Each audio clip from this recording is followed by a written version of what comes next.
Last lecture में हमने postulates of लिमार्किज्म discuss कर लिया था। अब हम एविडेंसेस को देखते हैं।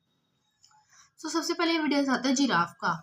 Ancestor of giraffe are supposed to be deer like quadrupedal grazing upon grass but this part of Africa had rich vegetation at that time. इन्होंने क्या कहा, बिल्कुल स्टार्टिंग में अगर हम बोले एंसेस्टर थे जो जिराफ के, वो कैसे थे, डियर लाइक थे, ठीक है, और वो क्या करते थे, फीड करते थे ग्रास के ऊपर, और उस टाइम तक ग्रास जो थी अफ्रीका रीजन में वो क्या थी, high reach of vegetation at that time था। Development of present day long neck and long four-limbed giraffe from the short neck and small four-limbed deer-like ancestor by the gradual elongation of neck and forelimbs in response to the deficiency of food on the barren land in the dry African deserts formed due to disappearance of ground vegetation due to change climatic condition। इन्होंने क्या बोला कि जैसे जैसे climatic condition में change हुआ तो वहाँ पे ग्रासेस क्या होने लगी, खत्म होने लगी, और उन्होंने क्या करना पड़ा, जो उनकी स्मॉल नेक्ड और स्मॉल फोरलिंब थी वो किस में चेंज हो गई, लॉन्ग नेक्ड एंड लॉन्ग फोरलिंब में चेंज हो गई, ताकि वो अच्छे से ट्री को क्या कर सके, फीड अप कर सके। Main food available was the leaves of tree. This body parts were elongated so as to eat the leaves on the tree branches. उन्होंने अपने बॉडी पार्ट्स को ऐसे इलोंगेट कर लिया था कि वो जो ट्री के लीव्स हैं उनको ईट कर सके। Well the hand limbs were not subjected to such tree, और जो हिंड लिम्स थी वो इतने ज़्यादा स्ट्रेस नहीं कर सकती थी। This led to slight elongation, और उन्होंने फिर क्या करना पड़ा, जो नेक एंड फोर लिम्स को इलोंगेट करना पड़ा थोड़ा थोड़ा। This slight increase was inherited, और ये क्या हुई, इनहेरिटेड हुई, progeny to progeny, many generation तक चली, और ये फाइनली क्या कर सका, led to evolution of present day giraffe का क्या कर सका, इवोल्यूशन कर सका। This is an example of better use of organ, और इसका ये क्या एग्जाम्पल है, बेटर यूज ऑफ ऑर्गन, कि उन्होंने नेक और फोर लिम्ब का ज़्यादा से ज़्यादा यूज किया, इसीलिए वो क्या होते गए लॉन्ग होते गए, ठीक है। नेक्स्ट एग्जाम्पल्स है हमारे पास स्नेक्स का, जो अगर हम देखें इंसेस्टर्स होते हैं, ठीक है, इंसेस्टर्स के पास क्या होते हैं, हम अगर स्नेक्स की बात करें, पाइथन और सैंडबो, इनके पास क्या होते हैं, हिंड लिम्स प्रेजेंट होते थे, hind limbs and pelvic girdles. Pelvic ग्रिडल से अटैच होते थे हिंड लिम्स। जैसे जैसे क्या होता गया, इनका यूज कम होता गया, हिंड लिम की क्या हो गई, हिंड लिम बिल्कुल ही डीजनरेट होकर पेल्विक ग्रिडल का बिल्कुल ही स्मॉल पार्ट इनमें रह गया। जो आज के प्रेजेंट डे स्नेक्स है उनमें हिंड लिम बिल्कुल भी प्रेजेंट नहीं है, बल्कि जो इंसेस्टर्स हैं उनमें पाइथन और सैंडबो में हिंड लिम्स और पेल्विक ग्रिडल प्रेजेंट थे, ठीक है। तो उन्होंने यही शो किया, development of present day limbless snakes with long slender body from the limbed ancestor due to continuous disuse of limbs and stretching of their body. Because वो limbs का इतना यूज ही नहीं कर रहे थे तो वो क्या हो गए, डिसअपियर हो गए of their body to suit their creeping mode, क्योंकि उनका क्या हो गया, क्रीपिंग मोड होने लगा, लोकोमोशन जो रेंगने वाला। Fossorial mode of living out of fear and larger more powerful mammal. This show that effect of disuse of body parts. अब जैसे जैसे उन्होंने डिसयूज किया, उसका कोई यूज ही नहीं किया, तो वो अपने आप ही क्या हो गया, डीजनरेट होने लगे।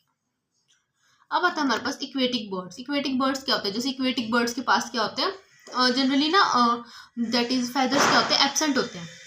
जैसे डक है, डक स्वैन गीज, ये अपनी ज़्यादातर फैदर यूज नहीं करते, तो ये फैदर क्या होने लग रहे हैं, इनके रिड्यूज हो रहे हैं विंग्स इनके।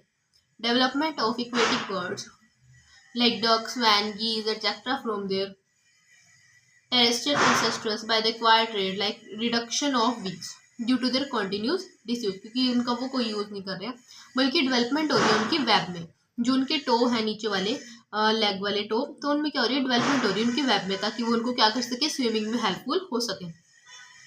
ये चीज इसीलिए हुआ क्योंकि ये टेरेस्ट्रियल से इक्वेटिक पे इसलिए जाने लगी क्योंकि टेरेस्ट्रियल में क्या होने लगा, डेफिशिएंसी ऑफ फूड होने लगी एंड सेवर कंपटीशन, इसीलिए वो आगे इक्वेटिक में शिफ्ट होने लगे। अब दूसरा फोर्थ एग्जांपल हमारे पास ये है, that is flightless birds. Development of flightless birds like ostrich from flying institutes due to continued disuse of wings.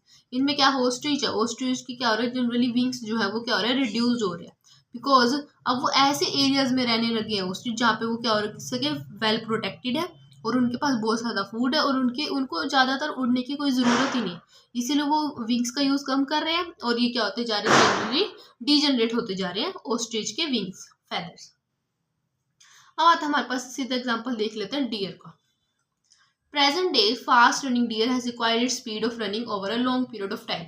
अब जनरली जो हम प्रेजेंट डे डियर देखते हैं वो ज़्यादातर फास्ट रन कर दिया अगर हम इंसेस्टर के कंपैरिजन में करें। क्यों? क्योंकि उनके जो प्रेडेटर्स हैं लॉयन वगैरह उनको पकड़ने की कोशिश करते तो उनकी स्पीड भी इंक्रीज हो गई है। तो ये क्या हुआ? एक्वायर्ड ट्रेट हो गया और ये क्या हो रहा है? कंटिन्यू होता जा रहा है in order to protect self from the predators. Next example हमारे पास gasterosteus. Herbert Spencer observe that gasterosteus fishes inhibit fresh water, जो कि क्या करते कहाँ रहते हैं? फ्रेश वाटर में रहते हैं, brackish water as well as sea में, ब्रैकिश में भी रहते हैं और सी वाले में भी रहते हैं। ही ऑब्जर्व्ड दैट जो मेराइन फिश है उनके पास कितनी बोन्स होती है? 20 to 30 बोनी प्लेट्स होती है on mid dorsal of the trunk. जो ब्रैकिश वाटर है वो पोजेस करते हैं that is 3 to 50 bony plates in and fresh water do not possess any bone। तो हम देख सकते हैं जो ग्रेस्टियस फिश है वो कहाँ पे रहती है? इनहेबिटेड दैट इज इनहेबिट कहाँ करते हैं वो? फ्रेश वाटर, ब्रैकिश और सी में। अगर हम देखें मेराइन वाटर जहाँ पे साल्ट की कंसंट्रेशन ज़्यादा होती है वहाँ पे 20 to 30 बोनी प्लेट्स वाली फिशेस मिलती हैं। ब्रैकिश वाटर में यही फिशेस कितनी मिलेगी? 10 to 30 that is 3 to 15 bony plates मिलेंगी। और अगर फ्रेश वाटर की बात करें तो वहाँ पे कोई बोनी प्लेट नहीं मिलेगी।